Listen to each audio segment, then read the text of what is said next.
Bom, Jesus, São Paulo é um lugar onde as eleições são muito vistas, né? Todo mundo que acompanha a política coloca o foco em São Paulo.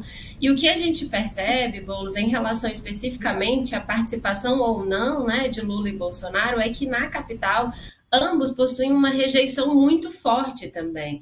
Então, as campanhas aí, tanto de Boulos como Ricardo Nunes, estão colocando na balança, né, até que ponto uma participação mais próxima, né, de Lula e Bolsonaro pode impactar positivo ou negativamente, né, na corrida eleitoral.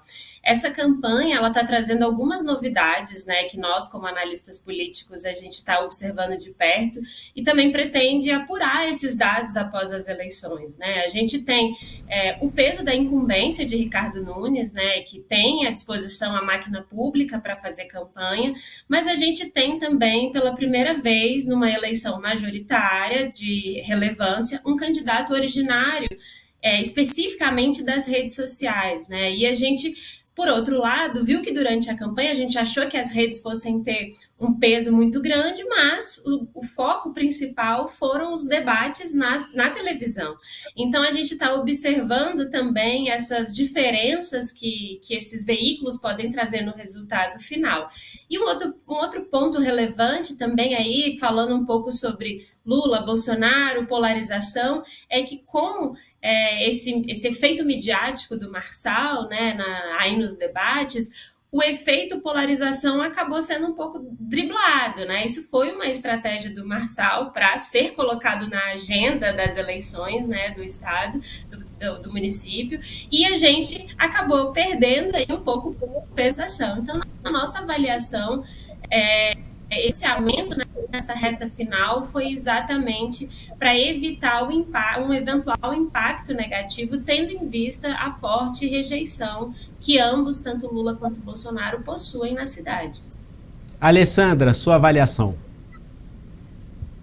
Pois é, Jesus. Eu acho que isso que a Carol colocou, ela colocou de maneira muito bem. Eu acho que os dois polos aí, Lula, né, e Bolsonaro, têm uma rejeição muito alta aqui na capital.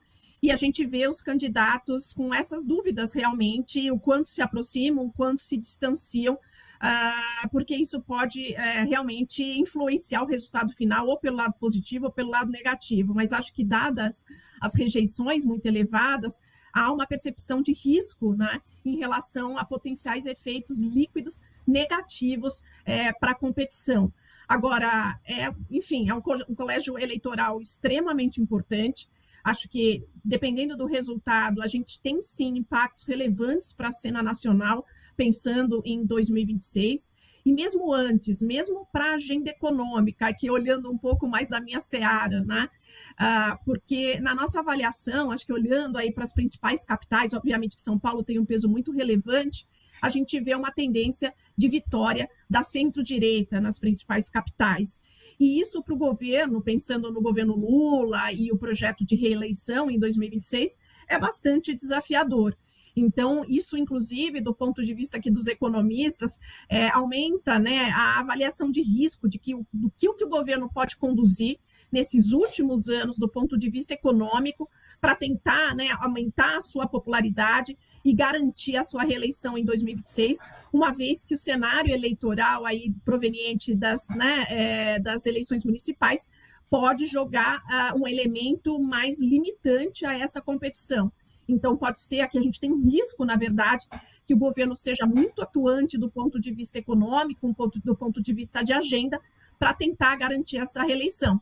E sempre, como a gente tem discutido aqui, né, o risco sempre bate no fiscal, né? O risco do governo gastar mais com programas, auxílios específicos, né, para tentar buscar um aumento da sua popularidade, e depois, né, a conta já está aí, ela já é grande e ela pode aumentar. Então, do ponto de vista aqui dos economistas, esse é o principal receio em relação ao resultado das eleições municipais e, obviamente, com peso muito relevante de São Paulo.